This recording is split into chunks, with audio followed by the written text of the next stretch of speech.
You will hear a conversation between a psychiatrist in the medical centre of the college and a new student. First, you have some time to look at questions 1 to 4.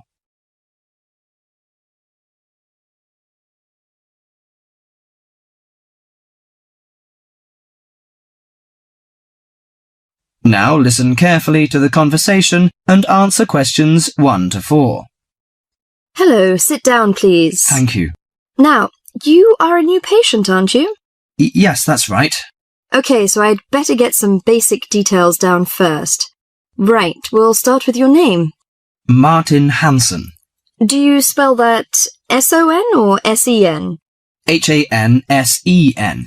Okay, and you're a first-year student? Yes, I am. Study in? Electronics, actually. I hope you enjoy it. Thanks. And your address?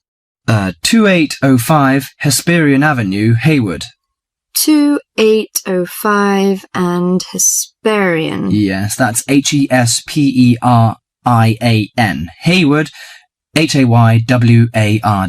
And your phone number?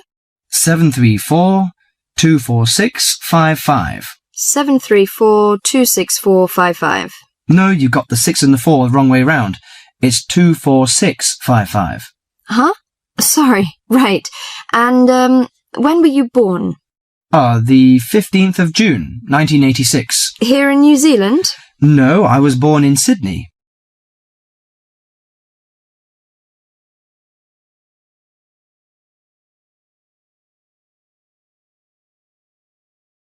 Before you hear the rest of the conversation, you have some time to look at questions 5 to 10.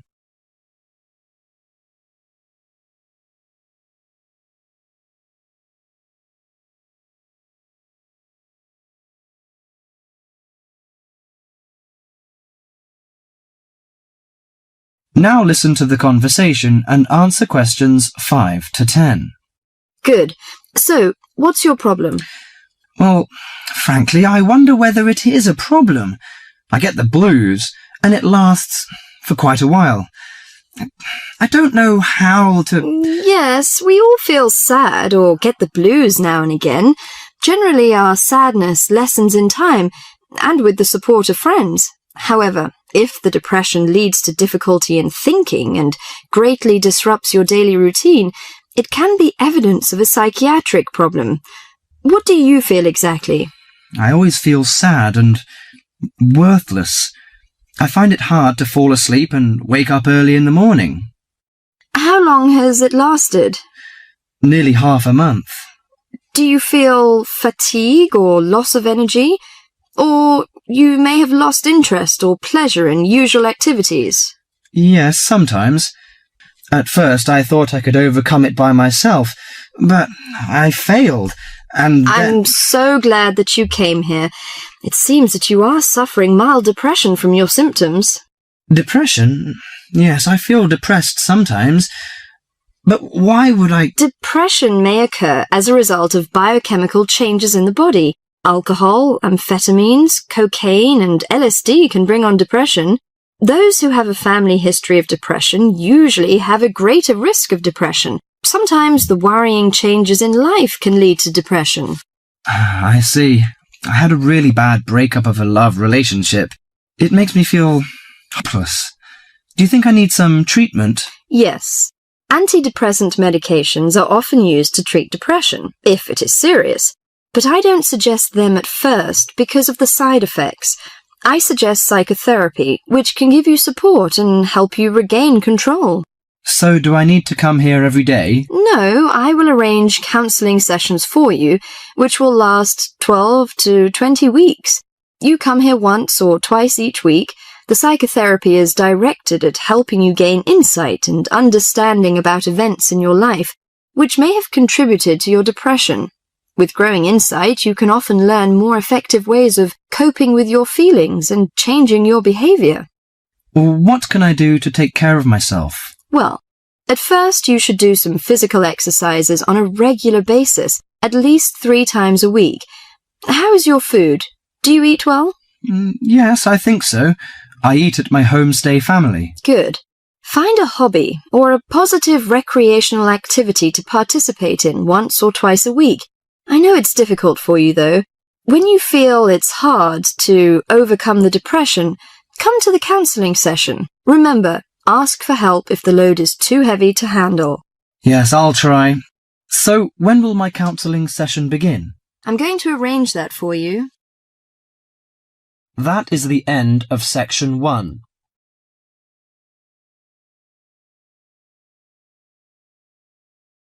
You now have half a minute to check your answers.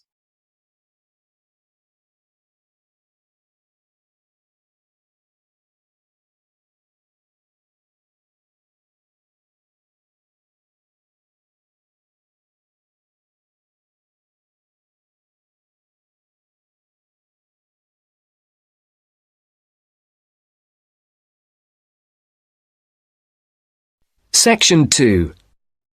You are going to hear a radio interview about giving up smoking. First, look at questions 11 to 13.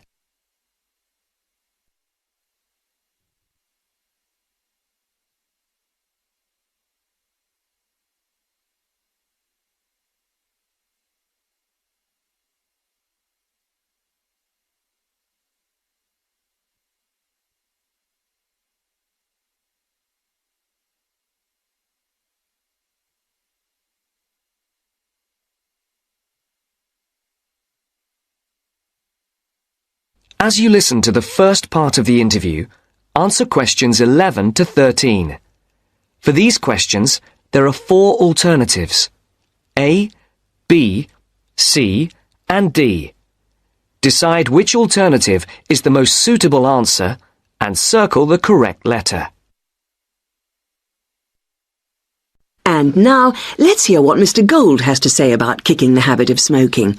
It was connected with wanting to change your life and your desire to become an actor. Is that right, Mr. Gold?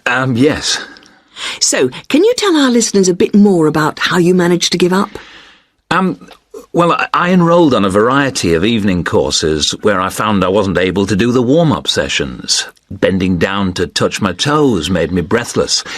Even though I hated to admit it, the problem wasn't so much my sitting around all the time, but my 15 to 20 a day smoking habit. If I'd been able to limit myself to 3 or 4 cigarettes a day, there'd have been no problem, but I was seriously addicted. And I'm talking about waking up at 3 a.m. dying for a cigarette, or, in the days before 24-hour shopping, driving across London at night to buy a packet of cigarettes when I ran out. But above all, my addiction meant making sure I never ran out, at the expense of everything else, including necessities. So, what did you do? The thought of all my past attempts to give up just wouldn't go away. This was something that had constantly been on my mind, especially first thing in the morning with the chest pains, coughing fits and headaches, not to mention the frequent colds and throat infections.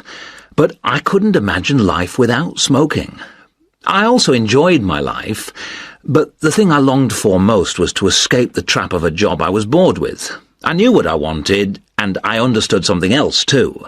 This time, I was going to keep my little plan a secret. Now look at questions 14 to 20.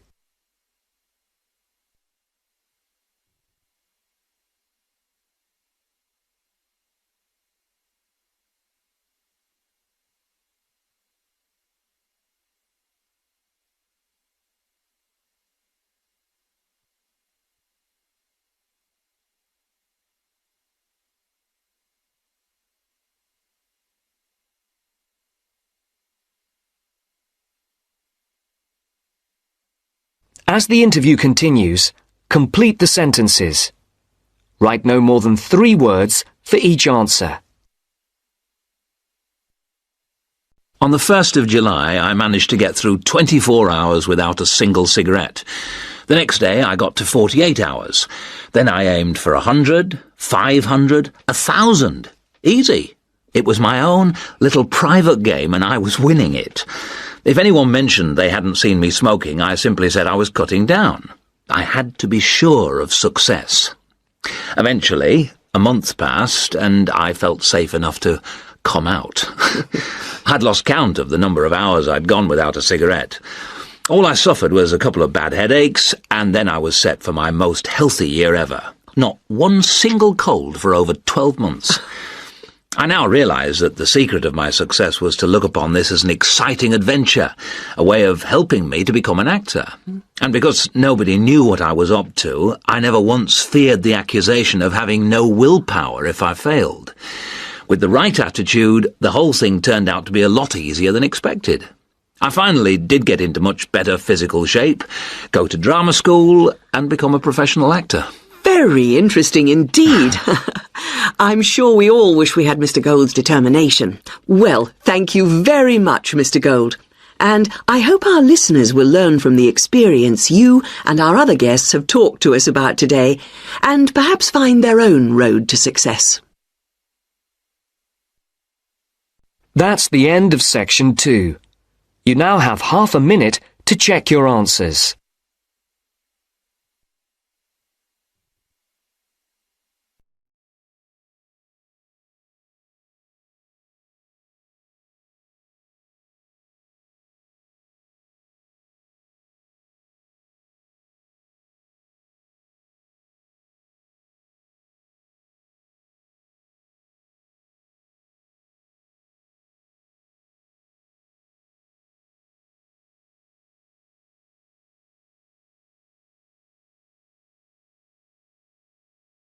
Now turn to section 3.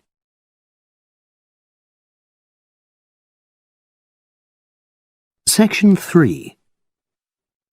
You will hear 2 engineering students, a woman in her 6th year called Linda and a man in his 5th year called Matthew, discussing the benefits of student work placements.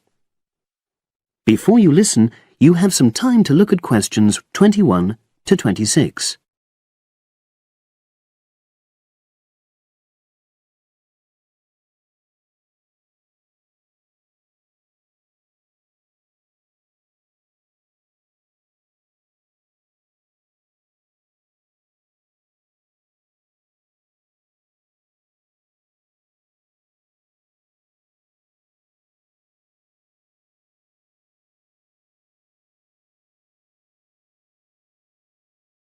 Now listen and answer questions 21 to 26. Hi, Linda. Can you spare a few minutes? Hello, Matthew. No problem. I just wanted to talk to you about temporary work placements. I've never really thought there was a good reason for doing one. I've got some savings, so I don't really need the money at the moment. But I've had an email from the university about a vacancy that looks quite interesting. You did a placement last year, didn't you? I did, yes.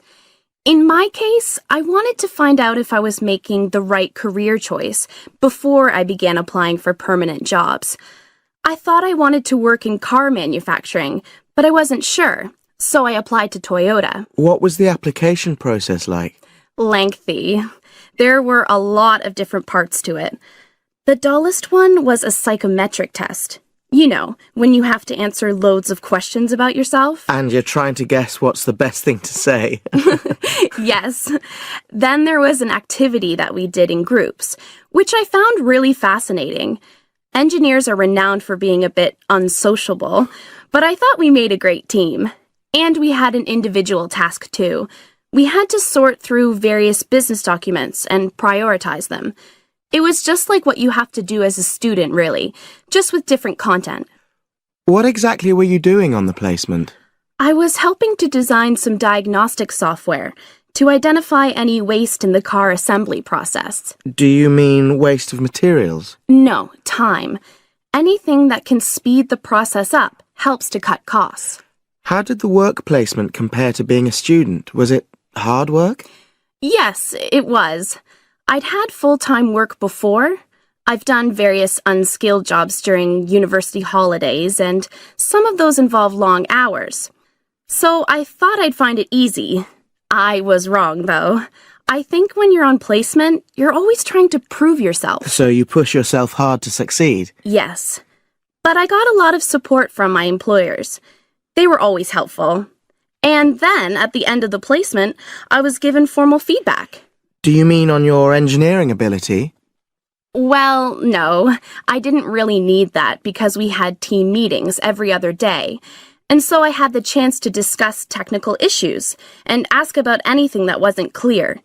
The evaluation was about general workplace things, like organizational ability, initiative, that sort of thing. I get the impression you think you benefited from the placement. Well, the best thing is that they've offered me a job for next year. Depending on my exam results, of course, but still. A permanent one? Yes. But apart from that, I learned so much. The industrial environment was much more demanding than the academic one, so my general skills improved, like time management, meeting deadlines. And on the technical side, I learned new software packages, like MS Project. Well, I think you've convinced me that work placements are worthwhile, but while you're here, can you give me advice on something else?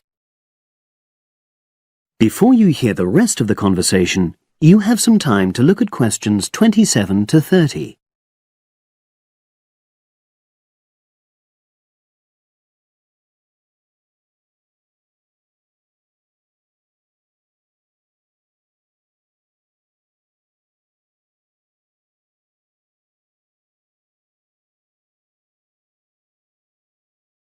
Now listen and answer questions 27 to 30. I'm about to make a start on the engineering materials module, and I've got a book list here. Can you have a quick look and tell me what you would recommend? That's if you can remember. Let's see. I do remember some of them. Yes, this one, The Science of Materials. I found the subject quite hard generally, but this book is very accessible, so it suited me. It doesn't cover everything, though. What about this one then, Materials Engineering? Oh, yes, I do remember that.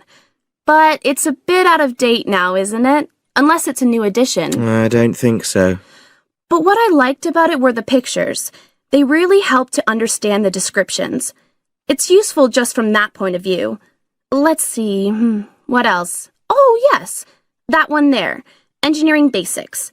I think out of all these, that's got the widest coverage. But I've looked at the contents page and it hardly mentions nanotechnology. Yes, you're right. The evolution of materials does, though. It's a recent publication, so it covers all the latest developments. It's a bit thin on the 1960s, though, and that decade was quite important. Well, it sounds as if they all complement each other in some ways. I don't suppose you can lend me... That is the end of section 3. You now have half a minute to check your answers.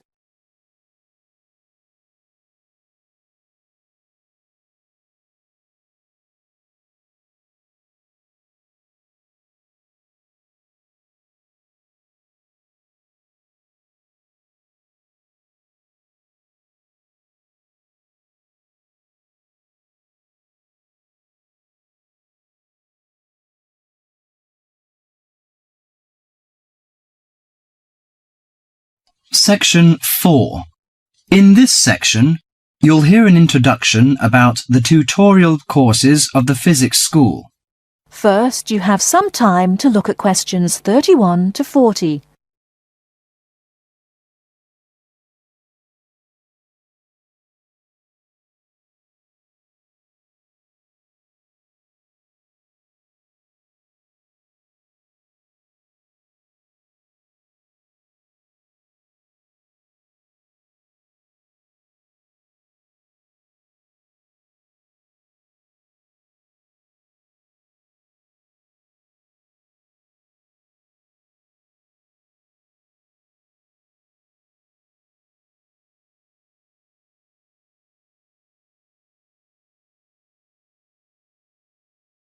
Now listen carefully and answer questions 31 to 40.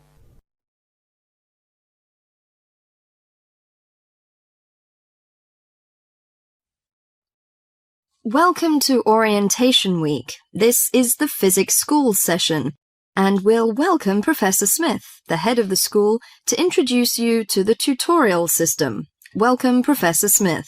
Thank you. You may have noticed life at university is totally different from that of school.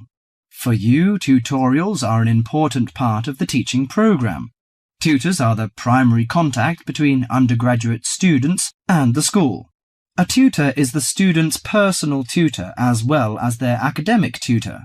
Tutorials for physics undergraduates consist of 6 students who meet each week with their tutor for at least 50 minutes.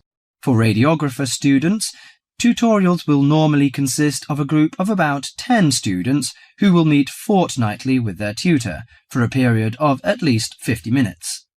In the first semester, the tutorials are during weeks 1 to 11. For semester 2, they are during weeks 14 to 24. Everybody involved is expected to be present and on time, and the tutor will also be available in week 12 and 25 to discuss problems that arise during revision, but attendance by students is optional. Now I'm going to introduce to you the stages and activities of the tutorials. The induction period is from week 1 to 3. I know that a significant minority of you experience culture shock during your first few months at university, and the important function of this stage is to identify students who are having difficulty integrating into the academic program. In particular, tutors should check your attendance of lectures, tutorials, laboratory sessions, and this sort of things. Tutors also help you tackle work in a systematic and effective manner. Stage 2 begins from the 4th week.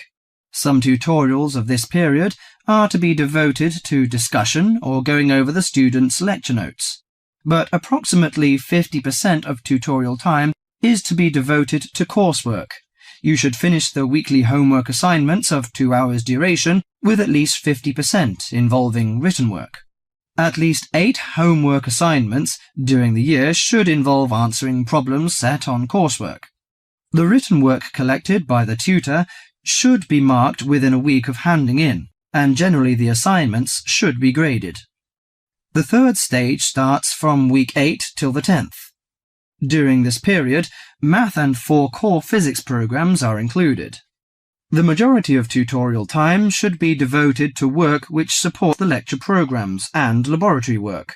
At least 60% of homework assignments should involve written work. The assignment may involve writing an account of or notes on a specified range of topics. The written work should also be marked and graded. Short oral presentations by students should be included. They are possibly on general physics topics or essays. The last week's personal development planning is a structured and supported process. The primary objective for PDP is to help you to become more independent and confident, self-directed learners and encourage a positive attitude to learning throughout life. It is undertaken by yourselves to reflect upon their own learning, performance and achievement, and to plan for their personal, educational and career development. Finally, if without evidence of good reason you miss more than 2 sessions during a semester, or if the tutor is not satisfied with your progress, the matter must be immediately referred to the program director, who will normally issue formal warning, verbal and written. This will inform you that your place at university is under threat of withdrawal if no improvement is made. That is the end of section 4.